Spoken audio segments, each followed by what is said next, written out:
আসসালামু আলাইকুম বন্ধুরা, কেমন আছেন? আজ আমি আপনাদের সাথে যে বিষয়টি নিয়ে আলোচনা করব, আপনারা নিশ্চয়ই সেই বিষয়টি সম্বন্ধে অবগত হয়ে গেছেন, কারণ থাম্বনেলটা দেখে। জি বন্ধুরা, আমরা অনেক সময় উইথড্র করতে গিয়ে আসলে দেখি যে আমাদের উইথড্র অপশনগুলো বিকাশ, নগদ, রকেট এগুলো ব্লার হয়ে আছে বা ডিঅ্যাক্টিভ অবস্থা হয়ে আছে। এটা আসলে কেন হয় বা এই অবস্থায় যদি হয়ে যায় তাহলে এটা থেকে আমরা আবার আগের অবস্থায় কিভাবে ফিরে যেতে পারি? সম্পূর্ণ ভিডিওতে সাথেই থাকুন, আমরা এটাই দেখানোর চেষ্টা করতেছি। জি বন্ধুরা, কোম্পানি আসলে এইভাবে করে একটি মেসেজ দিয়ে থাকে যে আপনি যে মাধ্যম ব্যবহার করে ডিপোজিট করবেন সেই একই মাধ্যম ব্যবহার করে আপনাকে উইথড্র করতে হবে।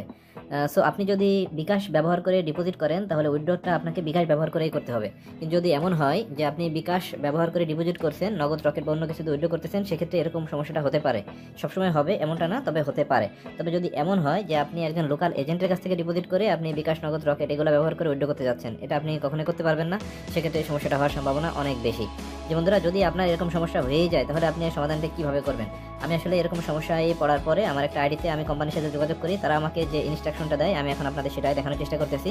আর বন্ধুরা, আমার অন্য একটা ভিডিওতে আমি কিন্তু অলরেডি দেখিয়েছি যে কিভাবে কোম্পানির সাথে আসলে আপনি যোগাযোগ করবেন। মেনু অপশনে প্রেস করার পর একদিকে ডান দিকে আদার অপশনে চলে যাবেন, একটু নিচের দিকে কাস্টমার সাপোর্ট। এখানে দেখুন তিনটা অপশন আছে, চ্যাট, কল ব্যাক এবং কন্ট্যাক্ট। আপনি যদি এই সমস্যায় পড়ে থাকেন তাহলে ফার্স্ট আপনি একটা স্ক্রিনশট নিয়েই লাইভ চ্যাটে গিয়ে ওদেরকে একটা মেসেজ করে দিবেন এবং একটা কল ব্যাক রেকর্ড দিয়ে দিবেন, যাতে ওরা আপনাকে কল করার পর আপনি আপনার সমস্যা সম্বন্ধে তাদের বলতে পারেন। এবং যে কাজটি আপনাকে পরবর্তীতে করতে হবে সেটা আমি এখন দেখানোর চেষ্টা করতেছি। তারা আমাকে যে ইনস্ট্রাকশন দিচ্ছে সেটা আমি এখন দেখাচ্ছি। দেখুন, আমি যে সময় এরকম সমস্যায় পড়ি, আমি কোম্পানির সাথে যোগাযোগ করি, তারা আমাকে এরকম একটি মেসেজ রিপ্লাই করছে: স্যার, আপনি যদি আপনার পেমেন্ট সিস্টেমটি চেঞ্জ করতে চান, নিচের নিয়মগুলো ফলো করবেন। আপনার নতুন পেমেন্ট সিস্টেম দিয়ে যেমন বিকাশ, নগদ, রকেট ডিপোজিট করতে হবে এবং আপনি সর্বশেষ যত টাকা ডিপোজিট করেছেন তার সব টাকা আপনাকে সর্বনিম্ন 1.1 অডসে বেট করতে হবে। কিন্তু আপনার অ্যাকাউন্টে যদি অন্য টাকা থাকে সেই টাকাকে আপনাকে 1.1 অডে রোল ওভার করতে হবে।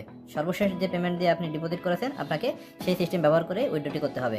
এরা আপনাকে যেটা বোঝাচ্ছে, সাপোজ আপনার অ্যাকাউন্টে 20,000 টাকা আছে, আপনি একটা এজেন্টের কাছ থেকে ডিপোজিট করছিলেন এবং এরপরে আপনি কিছু টাকা দিচ্ছেন, এখন সেই এজেন্টকে আপনি আর পাচ্ছেন না বা আপনি উইথড্রটা করতে পারতেছেন না। সেক্ষেত্রে আপনাকে কি করতে হবে? সাপোজ আপনার অ্যাকাউন্টে 20,000 টাকা আছে, যেটা আপনি এজেন্টের কাছ থেকে ডিপোজিট করেছিলেন, এবং আপনি নতুন করে আরও 1,000 টাকা ডিপোজিট করবেন। 1,000 করলে আপনার টোটাল 21,000 টাকা আপনার ব্যালেন্সে আসতেছে। এই পুরো টাকাটাকেই আপনাকে 1.1 অডে একটা গেম খেলতে হবে। 1.1 অড বলতে আমি এটা বোঝাচ্ছি, বা তারা এটা বোঝাচ্ছে, সেটা হচ্ছে আপনি যদি 1,000 টাকা ইনভেস্ট করেন তাহলে এখানে আপনার লাভ আসবে 100 টাকা, অ্যাটলিস্ট 100 টাকা। যদি 999 টাকা দেয় তাহলে কিন্তু হবে না। 1.1 অড বা এর উপরের কোনো একটা রেটের গেম আপনাকে ধরতে হবে।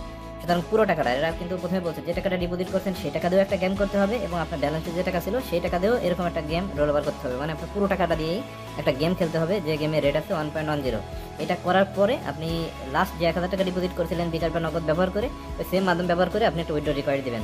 সেই ক্ষেত্রে যদি আপনার ওই অপশনটি আবার ব্লার দেখায়, আপনি কোম্পানির সাথে যোগাযোগ করবেন, তাদের বলবেন যে আমি হচ্ছে যে এরকম পরবর্তীতে বিকাশের মাধ্যমে ডিপোজিট করছি এবং আমি অলরেডি একটা গেমও করছি, কিন্তু আমার ওই অপশনটি এখনো ব্লার অবস্থায় আছে।